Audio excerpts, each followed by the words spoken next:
What is good, Raider Nation? It's your boy Sanjit. Today we're talking about the Las Vegas Raiders full mock or full draft. I want to talk about it. I want to answer questions, just kind of get into it. Probably go for about 30 minutes. Shout out to you guys already here in the comments. Let's talk about this. Very interesting draft, man. Very interesting draft. A lot different than what we're kind of used to. I do want to also kind of state one thing. I've seen a lot of people talk about how, I've seen a lot of people say, hey, drafting based on need is the wrong way to attack the draft, right? Drafting based on need doesn't make sense. We've seen all these guys bust out going based off need, right? And, our players didn't bust out because we drafted based on need, right? Like Alex Leatherwood, we needed a right tackle or a left tackle. Alex Leatherwood wasn't one of those. We took a guy based on need and then he busted out. It was just a shitty pick, right? Damon Arnett was just a shitty pick, right?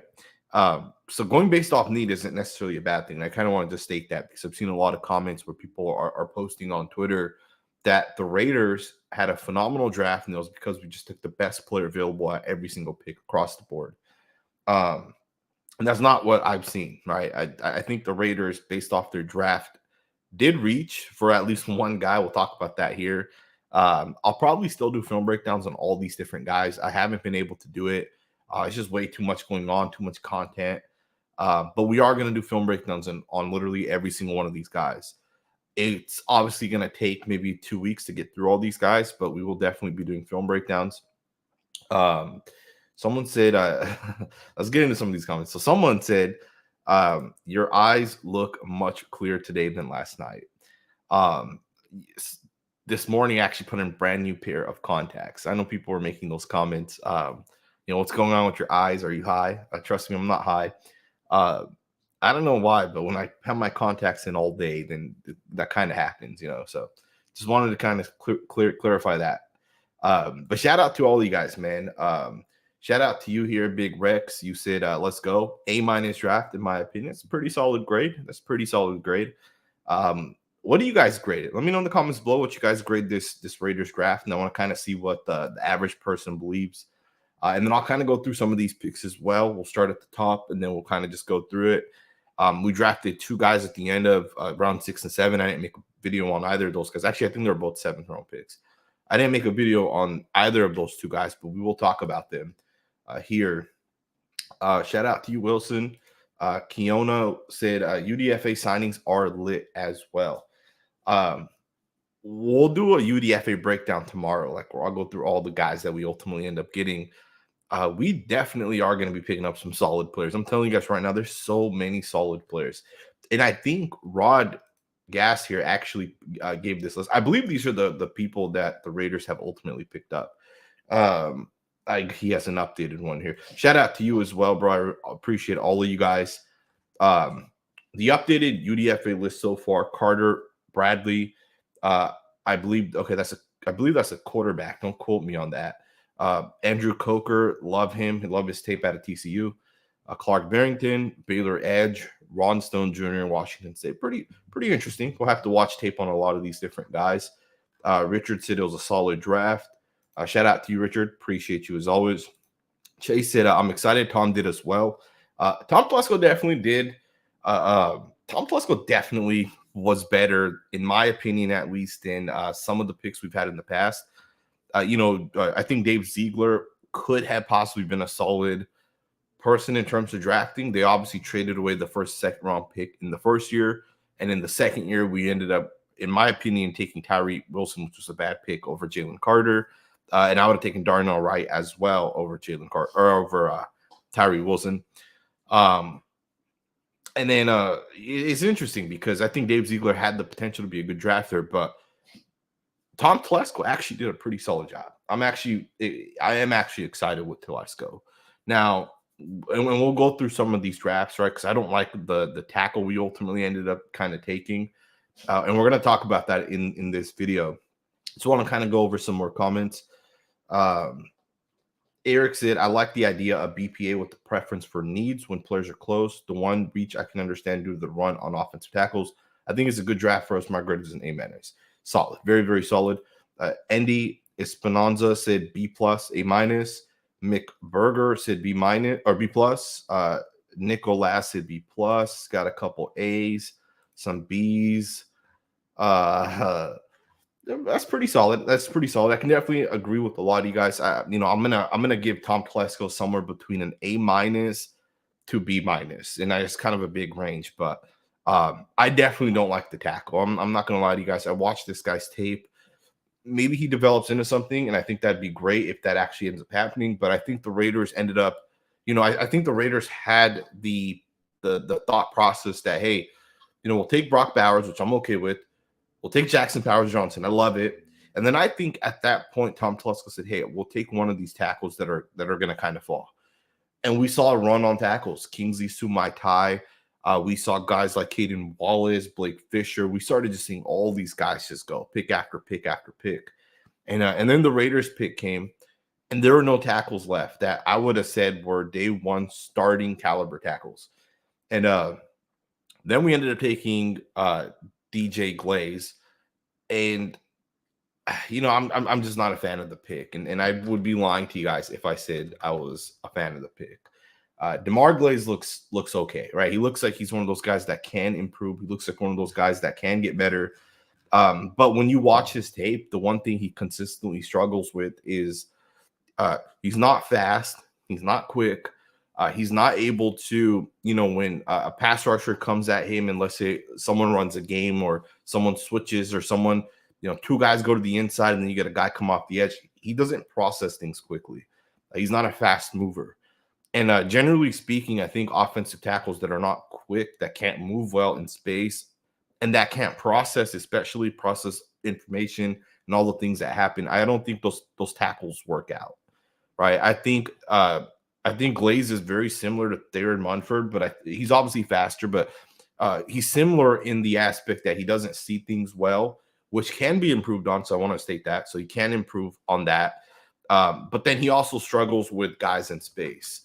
I was watching specifically the Michigan game, and I just continuously saw this guy not be able to pick guys up, and I get it. Michigan's a good team, right? But the reason why I wanted to watch that tape was, if you can handle yourself against Michigan, you'll be able to handle yourself in the NFL, right? And he just had his struggles, right? And again, I'm not 100% out on him. We'll see, right? He can develop, he can get better, and we'll see what he develops into. But I think the Raiders ended up reaching on that pick specifically because of the fact that we ended up missing out on a tackle. So I think because we ultimately missed out on a tackle, we ended up reaching on that a little bit. I was getting into the super chats, and then we'll kind of get back into the comments. Just kind of going through it. Shout out to you, Lovi Towler. Apologies if I said that wrong. Said, I really believe we drafted the guy that made Bo Nix look good. Powers, great draft. Love Powers, man. I can't tell you guys how excited I am with that pick. There's picks in every year where I say, hey, man, Cam Jurgens was a guy. Landon Dickerson was a guy. Like, there's guys that I really, really, really think are going to become like all-pro Hall of Fame caliber players, right? And we never get any of them. And I think Powers-Johnson was the guy this year that I really thought this guy could become a Hall of Famer.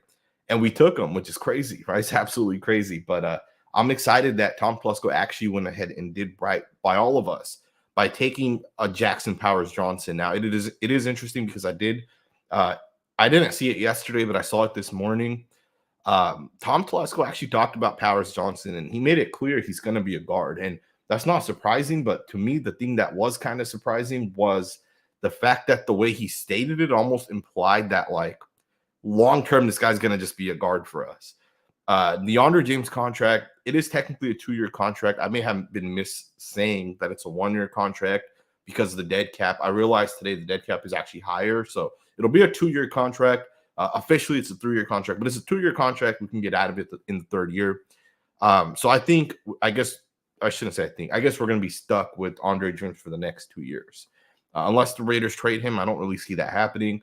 But that means Powers-Johnson for the next 2 years will at least be the starting right guard, which is kind of interesting. But I do like one of the interesting things I noticed. So I don't know if you guys heard the report, but and shout out to you, Carlos. I really, really appreciate the super chats. They always support the channel. I don't know if you guys heard the report, but there was a report that the Raiders, the Broncos, and the Vikings are all on the phone together. They're apparently on the phone together and they're talking with each other saying, hey, we're all taking quarterbacks. The Raiders wanted Michael Penix Jr., the Broncos wanted Bo Nix, and the Vikings wanted JJ McCarthy. And they all told each other, hey, we don't have to trade up. It's like when pick 6 or 7 was kind of happening. They all told each other, hey, let's just all sit back and relax. And our quarterbacks are going to come to us. None of the teams in front of us need quarterbacks. This was right after the Giants had picked. And apparently they're cool with that. And then out of nowhere, the Vikings threw like that crazy wrench in there. And they ended up taking Michael Penix. And then the other two teams got their quarterbacks, but the Raiders didn't. But it's crazy to think that the Raiders actually wanted Michael Penix Jr. And I know some people hate the pick that the Falcons took. I actually think it's a good pick. And I understand that people are saying, hey, well, they already have a quarterback locked in. I always hated the Kirk Cousins signing. I think Michael Penix has more upside at this point. Kirk Cousins like 36. So, we'll see what ends up happening. But I actually like the Michael Penix pick for them, but it sucks because that would have been our quarterback, right? The Raiders would have had taken Michael Penix at 13. It's kind of an interesting report that came out. Someone is saying that Glaze is very coachable. I'm sure he is. I think a lot of players coming out are coachable. There's a lot of really, really solid guys that come out every year. I think they're fall in that category of coachable. David, shout out to you. So we could have gotten Pooney or Goncalves. I think out of Pitt, the left tackle. I like Pooney. I think Pooney's a guard as opposed to a tackle. I'm not sure about the pick guy. I don't know if he's going to end up being a tackle. Shout out to you, Johnny. Rod said, I agree, Glaze the only reach Gruden's pick. I want to actually just go through some of these picks. But shout out to my brother, Aunt Six Soldier. How many he's been a member for 36 months. That's absolutely crazy. That's 3 years by my calculations. Shout out to you, man. I appreciate that. He has a very interesting question. How many starters day one starters are from this draft? Let's go through this. All right, so let's just get right into these guys. First and foremost, Brock Bowers, day one starter, obviously makes a ton of sense. Brock Bowers, I initially did not like the pick. You guys know how I felt about it. I won't change my mind, nor will I sugarcoat it. I didn't like the pick specifically because of the fact that I think we needed a tackle. The Raiders did not get a tackle. I don't think we got the tackle that's ready day one. So the Raiders this season will be going into the season unless they sign someone or pick up, a guy that wants to be traded or a guy that ends up getting cut. The Raiders are going to be going into the season with Thayer Munford as well as with Dalton Wagner, whoever ends up winning that job, or if Glaze ends up winning that job, I guess he would have that option as well to possibly be the Raiders starting tackle. But something tells me it's going to be between Munford and Wagner. I don't think Glaze is ready to start. And so with that, that's one of the reasons why I hated the Brock Bowers pick initially. But if you guys remember when I went live, I hated the pick. I don't hate the pick anymore, right? I guess I'm with it now. But I would have still preferred a tackle. Like if you guys ask me right now, Brock Bowers or Fuaga, that's the only two things you can change. Pick one guy. I'm still taking Fuaga over Bowers. My mind will not ever change on that. 10 years from now, Fuaga can be a bust and Bowers can be a Hall of Fame player. And I will still state that I think the Raiders made that mistake by not taking the tackle, right? At least I'll stick with my opinion. But Brock Bowers, regardless, that was one of the reasons why I didn't like the pick initially. But I do love the player, right? And I don't want people to get confused because I see people making this comment on social media. I don't want people to get confused. I never, ever, ever said Brock Bowers sucks. Never said that. Will never say that. Brock Bowers is one of the best tight end prospects we've seen since Kyle Pitts. Before Kyle Pitts, I don't even know what other tight end prospect was coming out. Maybe TJ Hawkinson was the guy probably before Kyle Pitts. Brock Bowers is one of the best tight end prospects we've ever seen. Obviously, in that aspect, the Raiders got a lot better on the offensive side. Now, we may not see Brock Bowers actually dominate day one. He is a day one starter, but he may not dominate right away. It might take him 2 or 3 years. Right? We see Kyle Pitts struggling. We saw TJ Hawkinson initially struggling. Tight ends struggle. Tight end's a hard position to really get comfortable with. I think over time he's going to become an absolute superstar. He is a day one starter. Jackson Powers Johnson is 100% a day one starter, right? So you got two guys that are day one starters. Powers Johnson, to me, if you're asking me for a grade, he's an A plus plus plus plus plus. Love Powers Johnson. What's crazy is back in like December when the season was coming to an end, I started watching tape on the guys. I took the top 5 guys that were being ranked at that time. Powers Johnson was one of the guys, and I said, this guy's incredible. Like, this is one of the best centers I've ever seen in my life. That is how good Jackson Powers Johnson was. Cam Jurgens was another guy that I said, hey, this is one of the best center prospects I've ever seen. Powers Johnson's right there with Cam Jurgens. These guys are phenomenal, at least in college, are phenomenal football players. And Cam Jurgens can be a great player as well. I think he'll start this year for the Eagles at center now that Jason Kelsey's retired. But Powers Johnson, day one starter.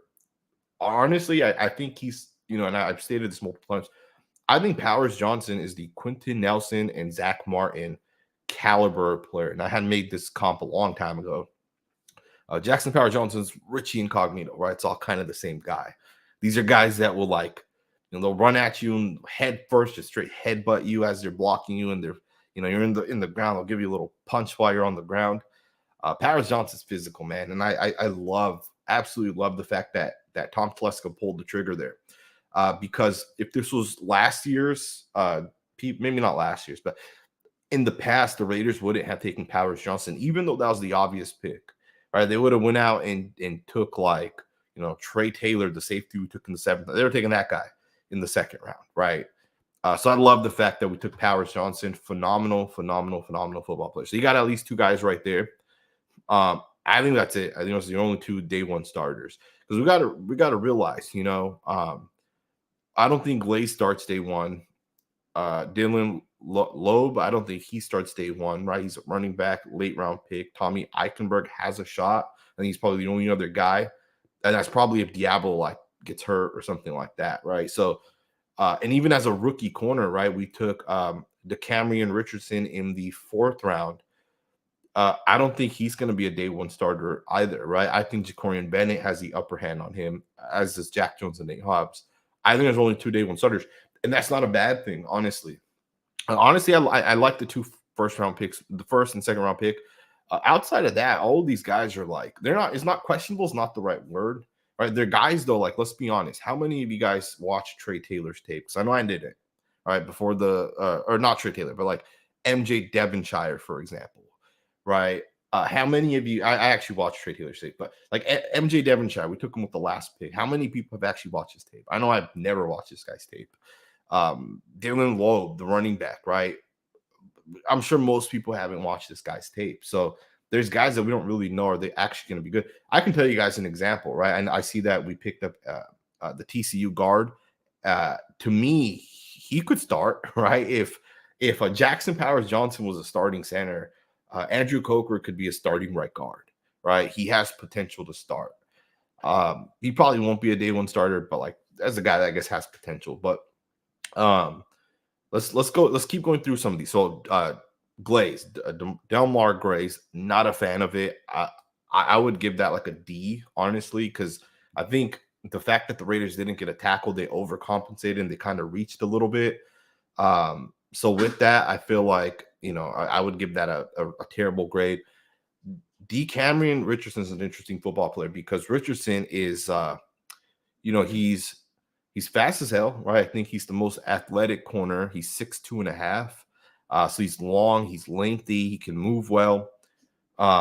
He has upside, right? So I actually like that pick in the 4th round, right? 4th round, I think is guys, 4th round plus is guys where you start getting into physical traits, specific techniques, right? Max Crosby coming out had fantastic pass rush technique, right? He would swat guys, he'd swim over guys, he'd do all the things that you'd want to see, right? Because we had seen that with Max Crosby back in college.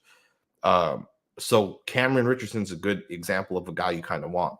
Tommy Eichenberg is a good player as well. He has actual production. He's an interesting player because I think his production is higher than his ceiling. I don't think the ceiling's all that high on him. As opposed to Richardson, I think his ceiling's high. I love the running back we took. Dylan Loeb, to me, fantastic running back. At least in terms of the upside, right? Fantastic upside. I don't know any of these guys are going to pan out, but I like the upside with the running back because the Raiders needed a guy who, at least I feel like the Raiders needed a running back who was more explosive, It's a guy that can catch passes. It's a guy that can do things at the backfield. The Raiders really don't have that with Zamir White or even Madison, right? Madison's really not a guy that's going to make plays out in open space. He may catch a pass if he's wide ass open, but the other running back we just took this year can actually run a route, right? Like he'll actually run whatever route it is that you have him run. He's a legit, right? And he'll go and line up in the slot as well, right? So I think that's a weapon to have for the Raiders. He's a guy that I actually really, really like. Trey Taylor was the Jim Thorpe Award winner, which is given to the best safety in college, which is interesting how he got that award, but he ended up being drafted so late, right? Taylor's a very, very interesting player. I actually really like Taylor's tape. I'm not going to lie to you guys. This is one of the guys that I think the Raiders could have possibly stolen. He's one of those guys that I think has the upside to actually be a starter. Maybe not day one starter, but Marcus Epps, I think, has 1 year left. Taylor's a guy that can come in, play a little bit, 5, 6, 7 snaps week 1 through 8, start taking 15 snaps week 9 through 14, and maybe he plays half the game to kind of finish the season. And then Marcus Epps may not come back, and then Taylor could ultimately step in and start next year. I think Taylor has that type of upside. So that's a guy that I really, really like, and I'm glad that the Raiders got him. I think I saw somewhere that he's related to Ed Reed. Don't quote me on that, but if that's true, and if he has any of those genetics, man, this guy's going to be a baller for the Raiders. And then lastly, we've got the Pitt corner. I haven't watched his tapes. I'm not going to lie to you guys. But I read a little bit about him. He has good hips. He's fluid. I'll probably have to watch his highlights on YouTube because I don't think I'm going to be able to get into his tape today. So I'll kind of leave that as it is. But let's get into the comments, man. I really wanted to do this video, honestly, just to talk to you guys and get your guys' thoughts and opinions. So make sure you guys drop a comment down below. So Johnny Gruden, shout out to you, Coach. Sid, Big Cock Brock, #1, baby. I have no idea what that's in relation to, but it is what it is. So let's get into this. Appreciate you being here, Jack. Shout out to you. 916 all day, every day. I actually just moved recently to Sac, so shout out to you, man. Maybe I'll run across you one day. Raiders Rumble said his speed will dominate immediately. He isn't a normal inline tight end. It is debatable. I'll stick with this. I see other comments as well saying it's a terrible opinion that I'm saying I don't think Brock Bowers right away is going to be a superstar caliber player.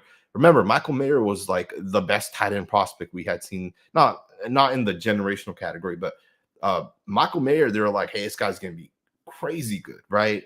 And he wasn't that good. And a part of that was because of his quarterback. And Brock Bowers is going to go through this as well. We don't really have a quarterback, right? Now, if Gardner Minshew starts, maybe it's a little bit better. Maybe he has a little bit more stats than Mayer did. But don't think Brock Bowers is going to come in and have 1,300 yards. He's not going to do that, right? Bowers will probably end up with like 600 or 700 yards unless Minshew has like a crazy, 5,000 yard season or whatever ends up happening. Because at the end of the day, we didn't get a quarterback, right? We don't have a quarterback that I feel necessarily comfortable with.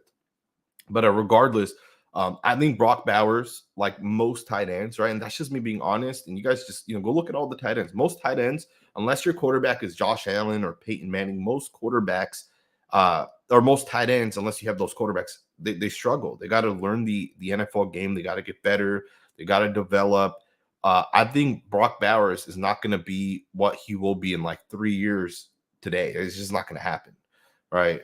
So I'll stick with that. If I'm wrong, I will admit to you guys at the end of the year that I was wrong. I was wrong on the Michael Mayer pick, right? And I state that as well. I said it doesn't make sense to take a tight end. I see it, though, why we took the tight end. I see why we took him specifically. The guy's going to be a baller as well. So Phil said, I think the two tight end sets will open it up for Devontae.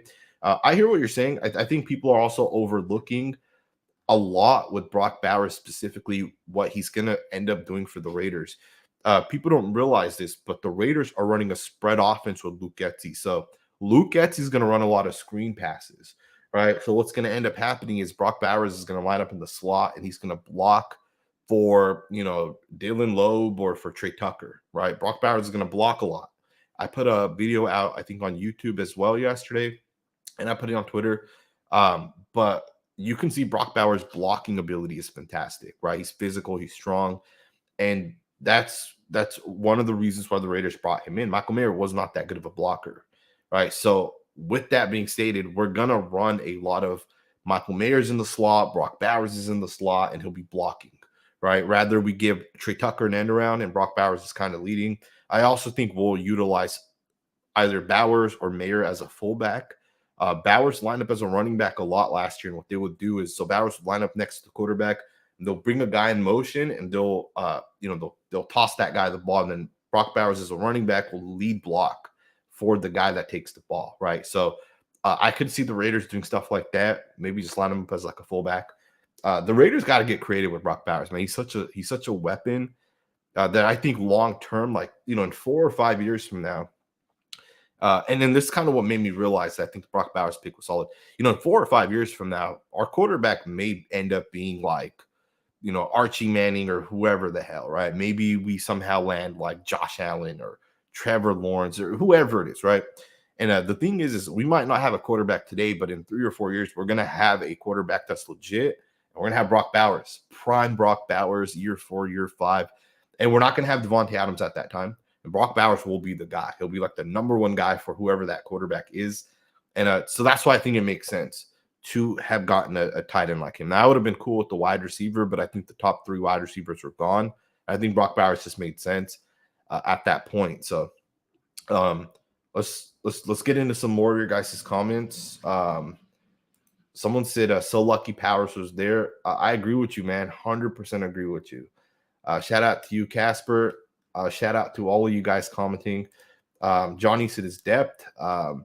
It's interesting because Jack says time for Xavier Howard after June 1st. And I think the Raiders do need to address the cornerback position. I think it wasn't a mistake that we waited until round 4. Honestly, the Raiders had, I think they had 4 big needs that you had to address, and you weren't going to be able to do all of them. Right? You had the right tackle position, you had the right guard position, you had the corner position, and you had the quarterback position. And honestly, we really, I guess, didn't address any of them, to be honest with you guys. I guess we addressed the right guard. It was the only position we really addressed, right? Right tackle, corner, quarterback. But I think the quarterback position doesn't really matter because we'll just roll forward with who we have. I think Tom Telesco stated that as well today, that we weren't going to take a quarterback after the first 6 guys. And that was a smart thing, right? Like some people were saying, let's take Spencer Rattler in the 2nd round. And that's ridiculous. Spencer Rattler is garbage, right? And I think he went, like 150 or something like that, So I think Tom Telesco did right in that instance, where if it wasn't the top 6 guys, we're not taking any of these other guys. I actually low-key think Bo Nix is going to end up being, one of the best quarterbacks in this class. I don't know why I feel like that, but something tells me Bo Nix is going to be really, really, really good. We'll see if that actually happens, but it is what it is. Very, very interesting how the draft kind of panned out. For the longest time, we're like, are we going to get 6 quarterbacks to go? And if we do, we're going to get one of the best tackles. And we did get 6 quarterbacks, and we did have some tackle options. And we ended up not taking one of the tackles, which is kind of crazy. But I get it. Brock Bowers makes sense. Mando said, how good is Powers Johnson's potential in your eyes? I think he has Hall of Fame upside. Obviously, he'll have to play 12, 13 years, but I think he has that type of – Powers Johnson is an incredible football player. He's going to be the first film breakdown we'll do. I'll probably post that tomorrow. I might do it today. We'll see. We'll see what ends up happening. But Powers Johnson has legit Hall of Fame potential. I think there's, if I think there's 2 guys that can end up becoming Hall of Fame players in this class. I think Powers Johnson's one of them. And this one's, people are going to think this stupid. I think Tyler Guyton's the other guy. I think those 2 guys have the potential to become Hall of Fame players. And there's other guys that'll be like all pros and pro bowlers, but then they also have bust potential. I think guy like Joe Walt, for example, I think has bust potential. I think Powers Johnson has legit Hall of Fame upside. I don't know if that's wrong to use the word Hall of Fame. Some people may say, hey, you shouldn't use the word Hall of Fame. But he has insane upside, right? All pro, bowl, whatever you want to say. I think Powers Johnson as a center, I really think he's one of the best prospects we've seen since, I would say, Creed Humphrey. After Creed Humphrey, the only other guy that I would say had super like high potential was Cam Jurgens. I love Cam Jurgens when he was coming out. I think half you guys probably don't even know who Cam Jurgens is, to be honest with you guys. But Cam Jorgens is legit. People will realize who he is here probably in the next 2 years. Creed Humphrey's the best center in the NFL, right? And I think Powers Johnson is the best prospect we've seen since Creed Humphrey. So yeah, I think he's a phenomenal football player. So yeah, all right. So let's get into some more of these comments. I always appreciate all the comments as always. I hope I didn't miss any super chats. I'm gonna just scroll up a little bit here. Thank you guys for confirming. I see Solomon Mitchell, shout out to you, said he is related to Ed Reed. So that is Trey Taylor, the guy we took, I think it was in the 7th round. He is, I believe he's the nephew of Ed Reed. So hopefully he caught some of those genetics, man. That would be insane. Eduardo said we have 3 quarterbacks. I think we actually have 4, right? I think we had another quarterback that was with the Ravens. And I think we just picked up a UDFA quarterback as well, right? Don't quote me on that, but I believe we may have picked up a quarterback. Blue Raiders, shout out to you, said, hey, Sanjit, who starts on the O-line? Colton, Parham, James, JPJ, Munford. I think that is probably how it's going to end up. I think those are going to be the 5 guys. The only possibility out, the 4 guys are right? Colton Miller to Powers Johnson, that's 100% what it's going to be. The only alternative would be like if Munford loses out to Dalton Wagner, or if Delmar Glaze ends up beating out those 2. It'll be a battle between those 3 guys. I don't know if Munford's going to 100% win the job. I think it'll be interesting. I don't think Parham's going to not be the starting left guard, but what if Munford's a better guard than Parham? I think Munford does have like that physical tendency in his game. He's so big. He's so strong. I think Munford, and some people have stated this with Munford, he looks better on the left side. And I've actually noticed that as well. So what if Munford plays left guard, right? Tom Telesco called him a guard, right? He literally called him a guard. So I don't know. It's kind of interesting. We'll see what ends up happening.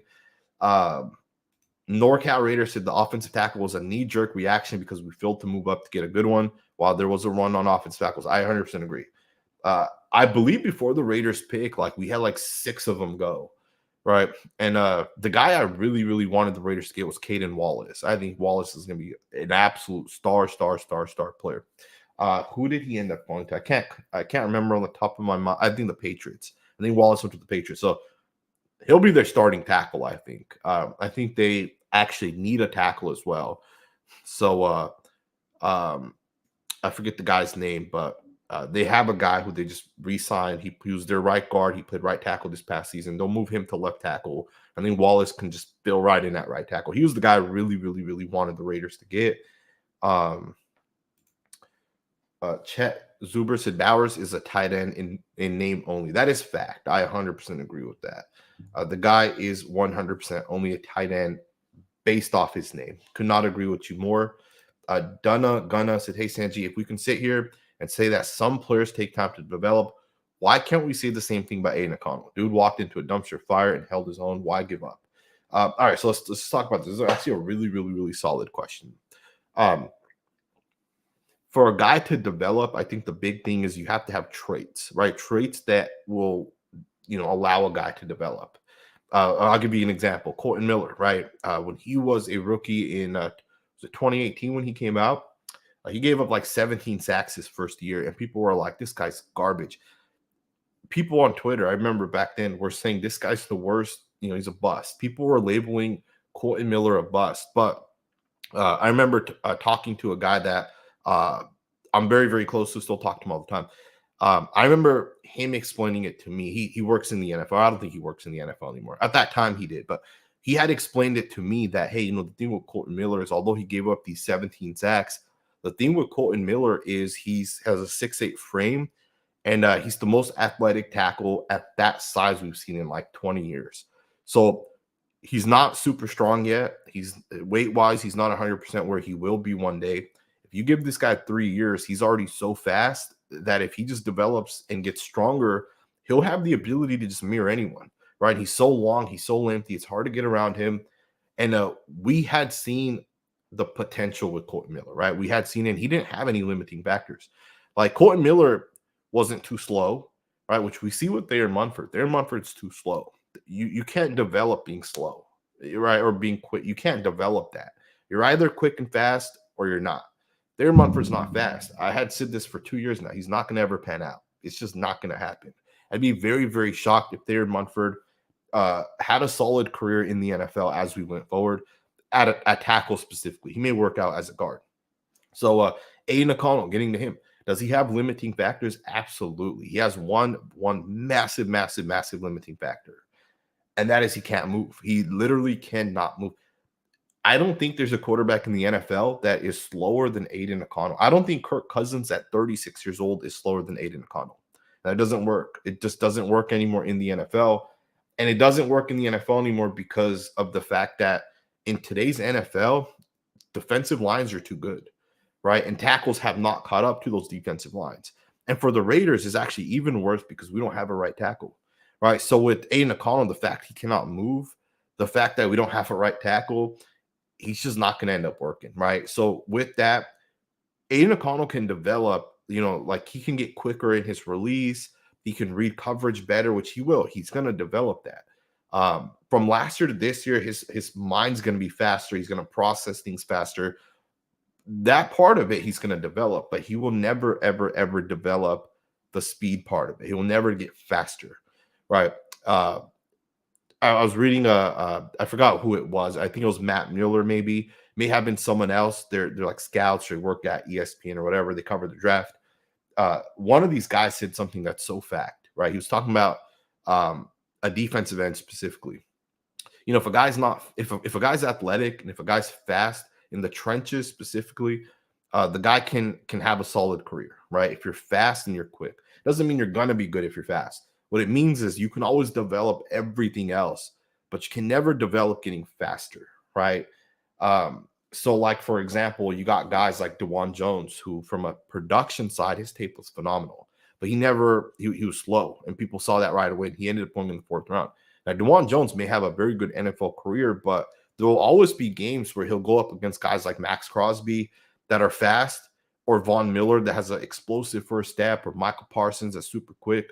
And in those games, what you're going to have to end up doing with DeJuan Jones is you're going to have to change your entire game plan, and you're going to have to put a tight end on that side every single time, or you're going to have to make sure there's a running back to help him, right? Because he's not fast, right? So it's the same thing we did with Thayer Munford last year, right? We're able to actually we're able to make it work because we just chipped on every single play. But then what happens on the other end is if you chip on every play, well, then you only got 3 guys going out and running routes. And Getsy's scheme does not flow that way, right? Which is another questionable thing as we go into this season.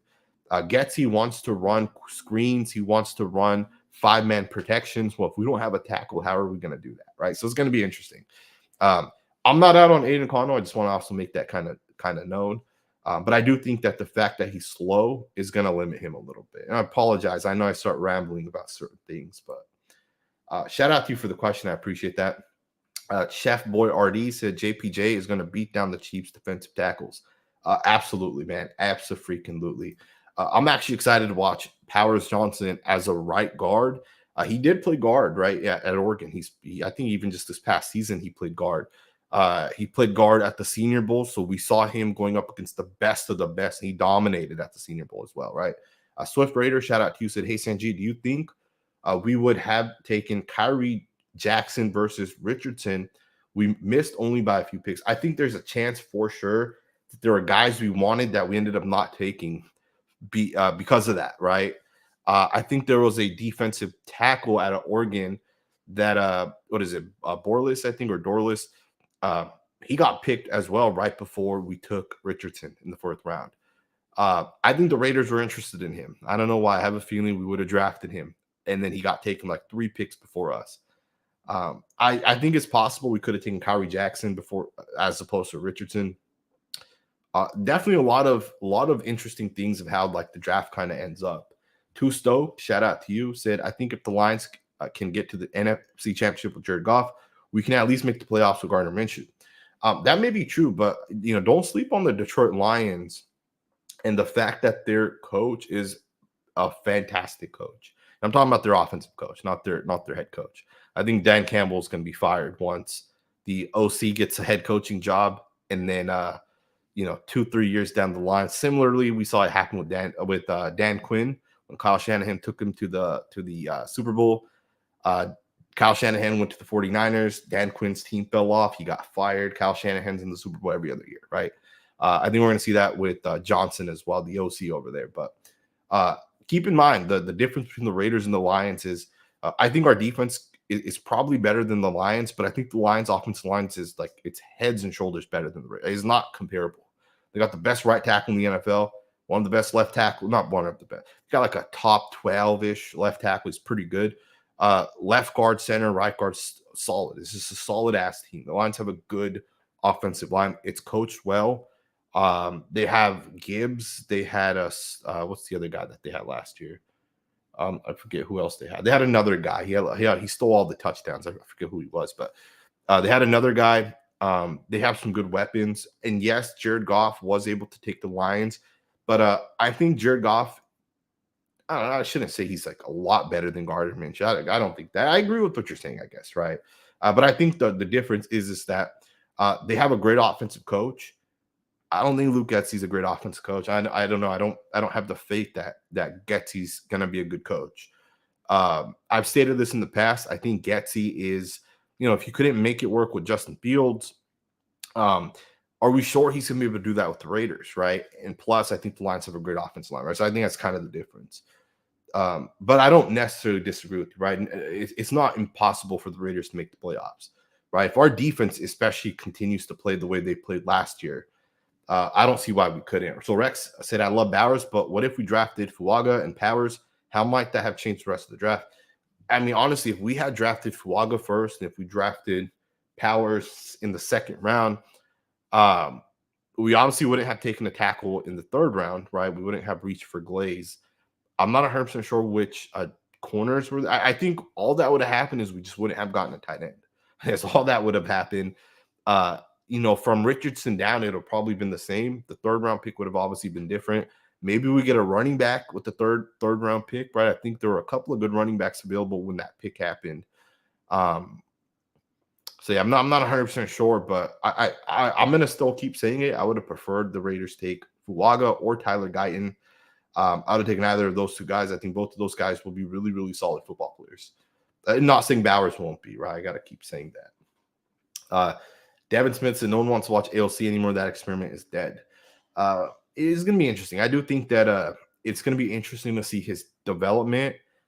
But I do think that like by week 4 or 5, if ALC struggles and he's constantly getting sacked and the offense doesn't look good, people are going to say by week 4, throw in Gardner Minshew. We're going to see him for 4 weeks, and then people are going to give up. Season's over, right? Which isn't, we'll see what ends up happening. And I don't hate the fact the Raiders didn't get one of the 6 quarterbacks. I stated this before too. Like, not having a quarterback does suck. I'm not going to lie to you guys. It does suck. And I know some people are now saying, why did we get rid of Derek? We should have just kept Derek. Keeping Carr or not is not the wrong decision, right? Moving on made sense for the Raiders at that time. I think the issue is that the Raiders wasted a year with Jimmy G, and then this year they weren't able to move up. But now every team in the NFL has either a rookie quarterback, a quarterback that will be in his second year, or they have a franchise quarterback. I don't see any team that does not have one of those 3 things other than the Raiders. So at the end of this year, I think what's going to happen is, let's say the Raiders win 9 games, right? And let's say we pick 13 again. How many of those 12 teams want quarterbacks? There's probably not going to be any teams that are going to need quarterbacks, right? The team that's going to have the number 1 overall pick will probably be like the Broncos or one of these other teams, right? That ended up taking a rookie quarterback. And so with that, I think for the Raiders, you're actually going to go into next season, and it's actually going to favor you that you didn't take a quarterback, because we should be able to get one of the top 2 guys next year. Regardless of where we pick, we should be able to get one of the top 2 guys, right? So just kind of wanted to put that out there. Let's get into some more of these questions. Raider Nation, shout out to you. So we grab Coke or UDFA. I'm going to talk about all the UDFA guys tomorrow. I know a lot of UDFAs will sign for the next 3 hours, right? And we'll continuously get updated names and those type of things. So yeah, we'll see what ends up happening. Adient Duda said Tom Klusko said they were trying to trade up in the 4th. That's interesting. That's very, very, very interesting. I may have missed him saying that. If he said that earlier, if he said that in the presser today, I haven't watched that yet. So that's interesting for sure. That's definitely interesting. Aunt 6 said, free agents you want us to sign. Uh, is that UDFAs or just free agents? I don't have the list of free agents in front of me, but on the top of my head, there's a couple of corners that I think the Raiders should target, right? Obviously, I think Stephon Gilmore, Xavier Howard are the two guys that we should absolutely be targeting. Um, we got to look at the tackles and guards. I think the Raiders got to look to, you know, Dylan Parham has every opportunity for me to start, right? I'm not out on Dylan Parham. I think year 3 will be the year he'll be able to prove if he's a good guard or not. But if he's not able to prove it, the Raiders got to move off of him, and they got to have a better guard option. All right, from left tackle to right guard, those 4 guys will carry this offensive line.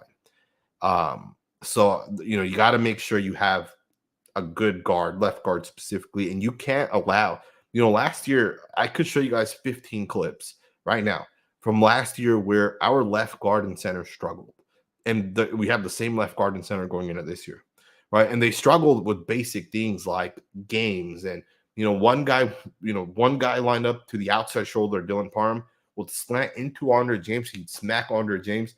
And Parham didn't get his hands on that guy. And he didn't slow him down. All right. So that's on Dylan Parham to slow that guy down. Because then when Parham just lets him go free and he knocks Andre James off balance, well, now he has a free shot at the quarterback. Right. And there's just other examples of like those two guys losing. Right, Andre James reaches to the left, the guy just goes underneath him and makes the play. Right, so a lot of things like that we got to definitely get right. Let's get into some more of these questions. Jose said, "Do you know who our undrafted players are and what you think about?" Let me. I know there's at least one, which was the TCU guy. Let me see if I can pull it up real quick. See if I can find it on Twitter. Let me see if I can pull this up real quick. Someone said Glaze is a weird pick. I agree. Glaze is a really, really, really. I think it's kind of a random pick. I know Tom Telesco had stated something about. He had stated something with Glaze about the fact that he had a great Senior Bowl and he, the other guys are accountants that he plays against. It's unfortunate because a lot of those accountants kicked his ass, right? At least from the tape that I watched. Don't get me wrong. Glaze had a lot of winning reps, but with offensive linemen, you got to win 99% of the time, right?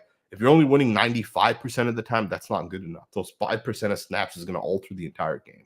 Offensive linemen got to win 99% of the time. And the great ones, like Penei Sewell, wins pretty much 100% of the time, right?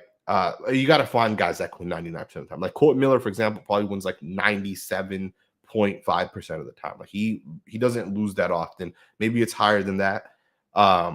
Andre James last year lost like 5, 6, 7% of the time, and you can't have that. It's too many, and it stacks up, right? Because if you have Andre James, Darren Munford, Dylan Parham, they're all going to lose 5 or 6% of the time, and then your O-line just ends up sucking. And that's what happened with the Raiders. I wasn't able to pull up the list, but I will make a video tomorrow talking about that.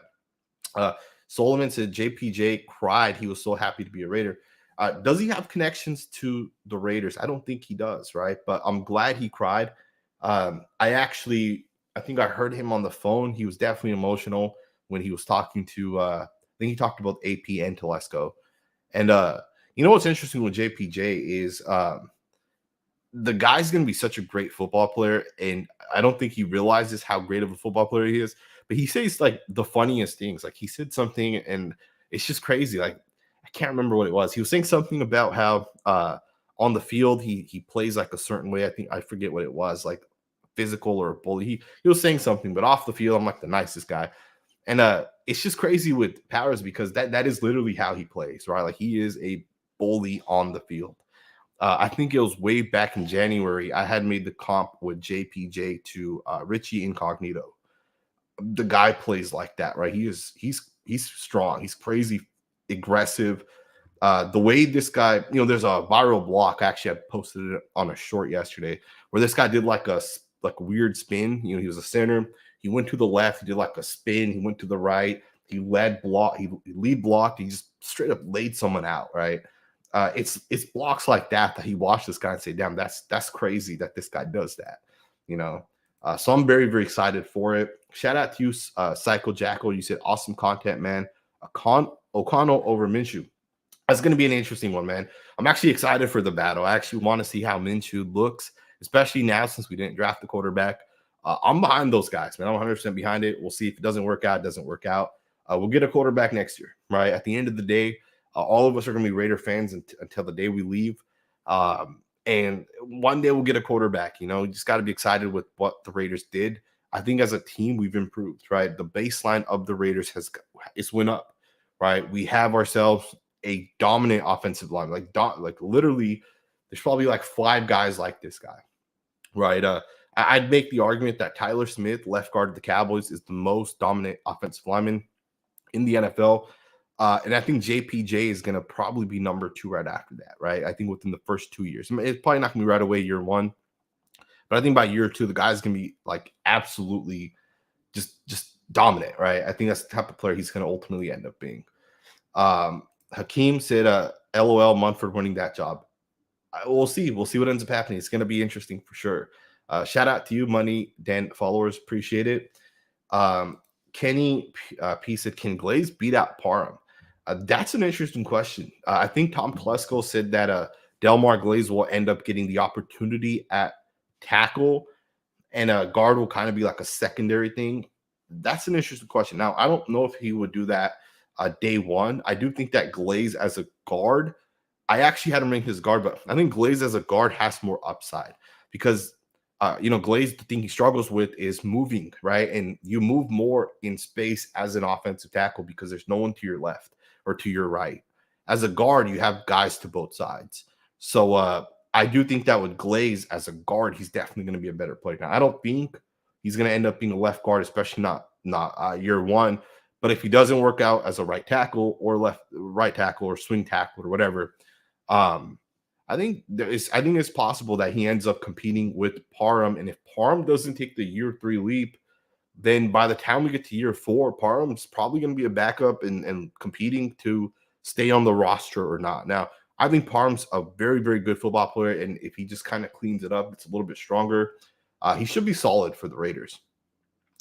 Raider Nation said, we signed Gus Bradley's son at quarterback. That's interesting. I did not see that.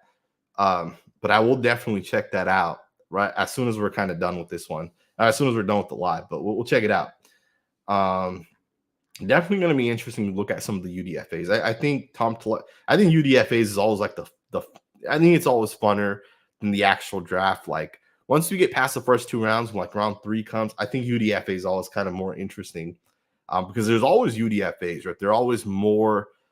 They have more of that chip, right, on their shoulder. They wanna go all out during camp and preseason, and you see it right away with UDFAs as well, right? Like with Andre James, we had seen it right away, right? Lester Cotton, we saw it right away. These 2 guys are going to be starters, or they'll be long-term guys that will be like they'll come in, they'll be backups, and those type of things. And they're both starting or are backups, right? Like Lester Cotton went to the Dolphins, and he started for them last year a little bit, right? So. It's going to be interesting for sure. We'll see what ends up happening. There's two questions I want to get into. I actually want to get into this question first, and then we'll come back to the super chat. UA Mel says, Sanjit, what's the difference between Darren Waller and Brock Bowers? This is a very, very interesting question. Brock Bowers is a much better overall tight end. Brock Bowers is very similar to TJ Hawkinson. He's very similar to George Kittle. Those 2 guys, and even Kyle Pitts doesn't fall with the Brock Bowers, the George Kittle, the TJ Hawkinson. Kyle Pitts is closer to Darren Waller than he is to either of those guys. So the thing with Brock Bowers is generational in the aspect that he's a very solid blocker. He makes plays with the ball in his hands. He'll take a screen pass, which we've seen Kittle do as well. TJ Hawkinson can do it as well. We've seen these guys take these plays to the house. Now, Darren Waller can catch a pass. He can take it to the house as well. I think Brock Bowers is a better playmaker than Darren Waller. So right away, I think Bowers is better than Waller in the ability to make plays. And again, I think the big difference is going to come down to blocking. Run blocking, pass blocking, the versatility of being able to line up in the backfield, the movement. I think Brock Bowers is a lot faster. He's a lot quicker. He's more fluid. Brock Bowers is a lot better than Darren Waller. Darren Waller he's kind of an average tight end that just kind of got lucky that he went to a scheming system that favored tight ends, right? Waller was fast as well. And he was kind of, he was a wide receiver in college, transitioned into a tight end. But I don't think Darren Waller was that good. I think we've seen that now at this point, right? Darren Waller isn't that good. He had like 2 good seasons, and I think that's primarily because of John Gruden. That's no hate towards Darren Waller. Brock Bowers is a lot better. A shout out to you for the super chat, John Gone one and only. A shout out to you, said appreciate your coverage of the silver and black. To start the hype train for next year, what quarterback in next year's class screams franchise quarterback? Let me pull up the quarterback list. Um, I want to actually see which guys there are available. I know Quinn Ewers is one of the guys that's going to come out. Um, Archie Manning's not going to be eligible. You got the Colorado quarterback as well, Shadir Sanders. Some people think he's going to be the number 1 overall pick. All right, so I got the list right here. There's definitely some interesting quarterbacks for sure. We'll see how it kind of plays out. At the moment, I know Jalen Milroe out of Alabama may end up being the number 1 quarterback. It'll be between him and Quinn Ewers, I think. But I think a lot of those guys and kind of where they're at, it's going to depend on this season, right? Like Quinn Ewers was pretty good this season, but I didn't feel like he was anything like crazy special. I think Jalen Milroe of Alabama will take that next step this year. Shadir Sanders may end up getting that hype, but I don't know if he's actually a good quarterback or if he's just hyped, right? Cam Ward's another guy. I think Cam Ward was actually with Washington State last year, and I think now he's with Miami. So he's another guy. And then, of course, Georgia has Carson Beck. I think he will be one of the guys as well. It's going to be interesting. There's definitely some good quarterbacks that are going to come out next year. We'll see. Are they franchise caliber quarterbacks? Or are they first round prospects? That I don't know. I think we'll have to wait until the experts look at these guys and they let us know. So then we can go and actually look at these guys and see if they have the upside or not. This year, we're told there's 6 quarterbacks that are going to be first round picks. Some people fought against it. Some people said, hey, J.J. McCarthy, I'm not taking him in the first. Some people said, I'm not taking Bo Nix. Most people said they're not taking Bo Nix in the first. And then some people said they're not taking Michael Penix in the first. And we saw how that kind of ended up, right? So we'll see what ends up happening. I do appreciate the super chat as always. Heat check said quarterback Carter Bradley. That's gonna be an interesting guy to kind of watch. So I guess he's the son of Gus Bradley. That's cool. Shout out to him, man. He's gonna get his shot in the NFL. If he doesn't pan out as a quarterback, he'll be a coach pretty quickly, I'm sure. So we'll see what ends up happening there. Someone said we picked up 2 wide receivers as well. Shout out to you again, Raider Nation. It's gonna be interesting for sure. Jason Mitchell said if McCaffrey was a tight end, he would be Brock Bowers. That's interesting. It's an interesting comp. So if Christian McCaffrey was a tight end, he would basically be Brock Bowers. I can't disagree with it. Obviously, it's 2 completely different positions. But Brock Bowers is very, very, very versatile. Like running back, he lines up in the wing. He takes handoffs, right? And when I say running back, I don't think he takes like carries as a running back. He lines up as a running back to lead block. It's one play specifically that I've seen. Yeah, I mean, I wouldn't disagree with that at all. Like at all, I would not disagree with it. Got another super chat. Shout out to you, David. You said love your content, brother. Keep up the great work. Appreciate that. Really, really, really do appreciate it. I always appreciate the support, man. I'm very, very fortunate. I created the YouTube channel like 6-7 years ago, and it's grown to something that I did not think it would grow to. And now I get to read all of you guys' comments like every day. I create videos every day, basically. And it's always the best comments. Like people will be like, hey, what are your thoughts on this guy or this guy? And then sometimes people will be like, hey, do you live here? Like, what do you do for work? And it's just cool to be able to interact with all you guys, So I always appreciate comments like this, David, and everybody else that leaves these comments.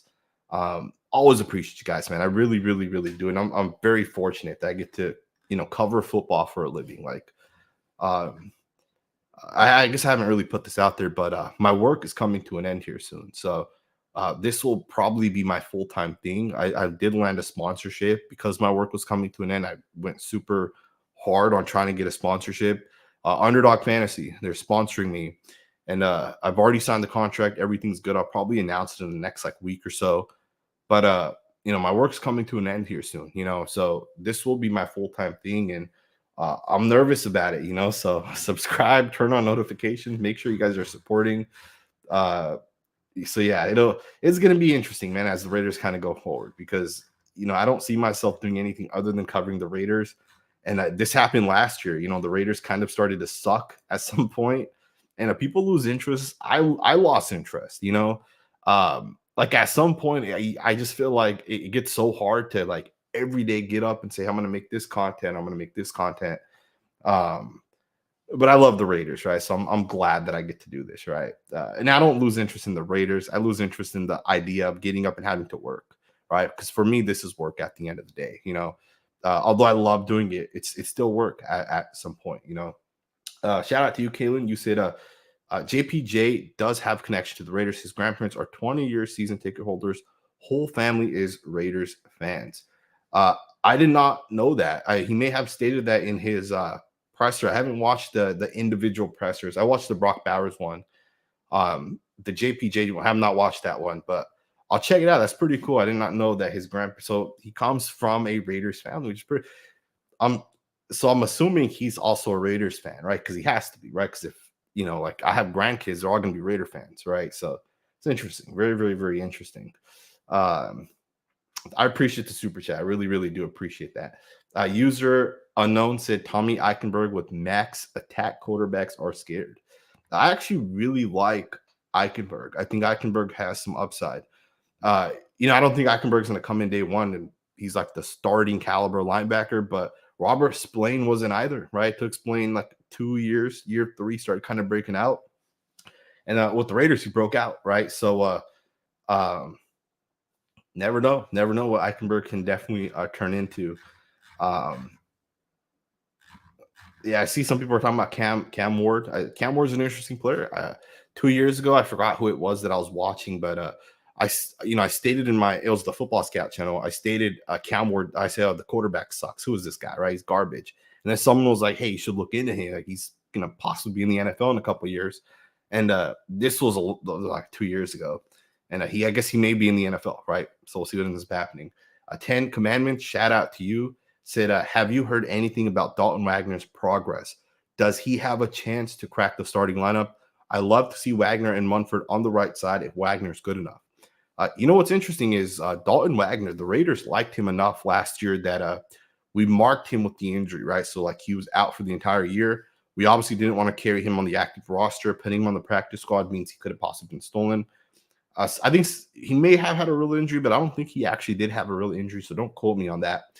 But I actually have heard about Dalton Wagner's progress. I was talking to one of the guys, and one of the guys told me that Dalton Wagner's been working. He definitely looks good. Obviously, it's not football work, right? It's just like in shape and those type of things. Can he actually start? Yeah, I think he can. Absolutely. I think Dalton Wagner can. I don't think we have a lot of snaps of him. In the preseason, he only played, I think, like 30 snaps, if that. It may have been like less than that. We don't have a lot of Dalton Wagner snaps. But I do think that based off of his college tape and based off of like the limited snaps we do have, I think Dalton Wagner has a legit shot to actually start for the Raiders. Right? I don't see why Dalton Wagner, who was a good tackle in college, he was a good tackle. He did have some struggles, but he had some winning reps even against Will Anderson. I remember I was watching Will Anderson's tape, and I said, "Who the hell is this right tackle that's pushing Will Anderson after the play?" I said, "Who the hell is this guy? Who's this guy think he is? Pushing Will Anderson." And the guy ended up being Dalton Wagner, and I'm like, "Damn, that's the guy right there." And we ended up picking him up, which is crazy, but he has upside, right? He has upside. He can move pretty well as well. He's not there in Munford slow, right? He's not super fast. He's on the slower side, but he's not there in Munford slow, right? You said I'd love to see Wagner and Munford on the right side if Wagner's good enough. So are you implying that Powers Johnson replaces Dylan Parham? That's interesting. It's an interesting thing. I would have just assumed that he plays right guard. And I think with Oregon, the snaps he took, I believe they were at right guard. So I don't know if that makes a difference, but the snaps that Jackson Powers Johnson took at guard were at right guard. All right, so just kind of throwing that out there as well. So people are saying it was a very solid draft. Shout out to you, Basic. You said, no lie, Sanjit is the Raiders' GOAT of YouTube. Been watching for like 5 years. I appreciate that. I've learned a lot since I've done YouTube content. I used to do clickbait in the past, and I've realized that clickbait is the worst thing to possibly do. It just doesn't make sense. I've also realized to be a little bit more critical. I used to always say, like, oh, John Gruden got this guy, and Brian Edwards, oh, Tanner Muse, this guy's a steal, right? You realize that not everybody's going to work out. You got to look at different things. I'm a scout as well. I don't know if you guys know this. I work as a scout for I think it's a D2, it's a D2 college, smaller college, but I work as a scout. I scout high school guys. I've learned a lot since I've started working in football, and now where I'm kind of at. So I think I come with like a different mindset where I try being a little bit more of critical. Or I'd be a little bit more critical.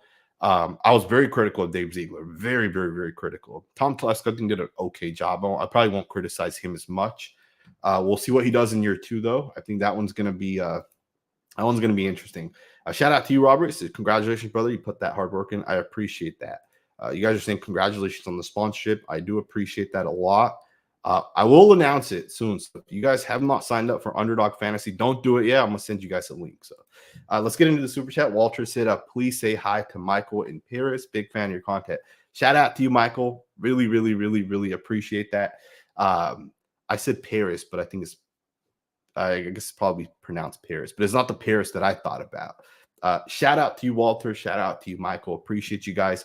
Appreciate the support. Always appreciate it. Todd, shout out to you. Love that picture. You said, how would you compare Bowers to the top receivers in the draft? Honestly, I think obviously those guys are wide receivers, so they're going to be quicker, they're going to be faster. But to me, if you're going to put a bucket of the 3 best playmakers in this draft between the receivers, I would say, Marvin Harrison, Malik Neighbors, and Bowers, right? There's no way around that. Those 3 guys are the best playmakers. Now, those guys are faster, but that doesn't mean they're better, right? Brock Bowers breaks so many tackles. People don't realize this guy's like hop off of 1 foot, and like a guy will try grabbing him and he'll just like hop to the left, he'll hop to the right.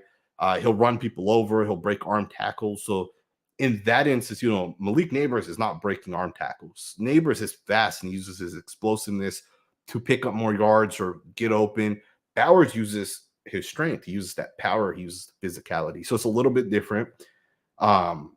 Honestly, I think Malik Neighbors is going to be the best wide receiver in this class. I think he'll be the best in 3 years.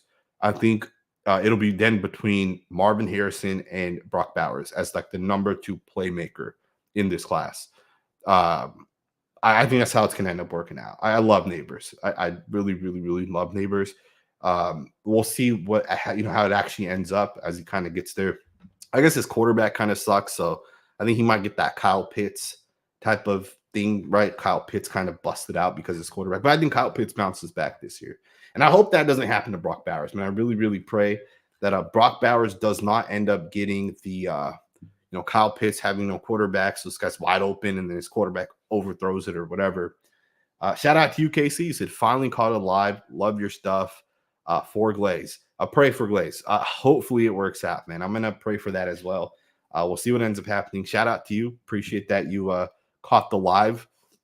There might be a way to turn on notification where you only see live stuff. I know you don't want to turn on notifications for everything, so you don't want to get like a random video. It's like 7 a.m. You get like a random video of like, I don't know, like Tom Telesco said this or whatever. Shout out to you, Shalib. Became a member of the channel. Big shout out to you. 10 Commandments said, what UDFA should we target? I don't really know at this point. I think most UDFA signed pretty quickly. I forget who the UDFA was last year, but there was a guy who did not get drafted. He was from like a D2 school, so he wasn't going to probably get drafted anyways. But I was asking him, I was talking to him, and he was like, hey, if you don't, before the draft ends, like you'll get like 5 or 6 teams that'll reach out to you and say, hey, if you don't get drafted, we want to bring you in as a UDFA. So before the draft even ends. And I remember he was telling me he had like 1 offer, and he ended up not getting it. I guess the team went with like a bunch of other guys. But you usually know. So my point is what UDFA should we target? I think most of them have probably already committed, will commit. They'll be signed by like tomorrow. Everybody's going to know where everybody's going to go, right? And then we'll have like the last minute decisions. I forget who it was last year, but it may have been McClendon Curtis. We picked him up as a UDFA. I think we gave him like the largest UDFA contract. It was like 150 grand or whatever it was. And it's interesting because this year we'll see if the Raiders try outbidding anyone. All right, obviously, it's a new regime. Probably won't, but It's interesting nonetheless. Shout out to you, Shalib, gifted 5 Las Vegas Raiders network memberships. I appreciate that. I'm not sure what that is. I don't go live enough to know what a gifted 5 Las Vegas Raiders network membership is. I'm gonna look into that. Don't know what that is, but I do appreciate that a lot. I really, really, really do appreciate that. And you get the little badge right there too next to the name now. Shout out to you. Tadashi, shout out to you. So thank you for the gift. Okay, I see. So someone gifted someone else a membership. David said, I love this draft. Glaze is my only word. I agree with that. 100% agree with that. 100% agree with that. On the roster, there's a guard, tackle, quarterback, and 2 wide receivers that are UDFAs right now. That's interesting. I think the guard is a TCU guy. So that definitely makes sense. So I see what happened here. So shout out to you, Shalib, for gifting other people the ability to become members. That's pretty cool. I did not know you can do that. So shout out to you. I really, really, really, really appreciate that. I appreciate all you guys. I really do appreciate all you guys. I see that Big Tafer tweeted that we signed 17 guys already. That's pretty crazy to already have signed 17 guys, and it makes sense, right? It's only been like an hour since the draft. You know, there's no way you can contact 17 guys and have them signed, right? But it makes sense. You talked to them before, right? So tomorrow morning, I will be doing a UDFA look, and I'll also be getting a Jackson Powers Johnson film breakdown out. That's gonna be the first film I do. You know, I love Powers Johnson. Absolutely love him. This is gonna be the final comment. I'm gonna end the video. Shout out to you, Mosiak Official. I hope I said that right. Sanjit, I'm 50 years old and was born into a Raider family. You have become my #1 source for Raiders news, updates, and coverages. Beyond appreciative of you. Congratulations on your sponsor. Well, sir, I appreciate that, man. I really, really, really do appreciate that. You know, you're born into a Raider family. You're crazy. Nobody in my family was a Raiders fan. My family came from a whole nother country, so they were not into sports. My uncle married someone that was a Raiders family, and because of that, me and my brother become Raider fans. And with that, now everybody in my family's Raider fans. All right, my boy's a Raiders fan. He'll grow up a Raiders fan. All my grandkids now. So it's crazy how it works, right? Because I didn't have a Raiders family. You know, growing up, you won't see pictures of me like at 15 or not 15, like at 5 years old with Raiders gear on, right? Because my family didn't do that, right? So, but I'm glad, man. Raiders, the best fan base in the world. I mean, there's one more super chat. Do not send any more super chats, please. Shout out to you, Ruben Rust. You said, are you an area scout for Sac State? And how does that work? I have a linebacker I train, Asia Talifi from LBC, California. 6'1", 215-pound kid is a stud who gained into his junior year. Is there anywhere I can send you his film for you to give tips? Absolutely. DM me on Twitter. I don't check Instagram all that much. I'm on TikTok, but I don't like check any of those platforms, nor do I really go on them. I don't really use social media all that much outside of Twitter. So DM me on Twitter, or you can leave a comment with your email as soon as I end the video here in like 2 minutes. And then we'll check it out, and I'll answer this question for you via DM or whatever. I don't want to get into all of it as we're kind of live, but I'm very, very, very appreciative of all of you guys. Hope you guys enjoyed this video. Be on the lookout. We got 2 interesting videos dropping tomorrow. We got a film breakdown, and we also got the other video where we'll look at all the UDFA. So subscribe, notifications, turn those on. Appreciate it as always, and I will see you guys next time with another video.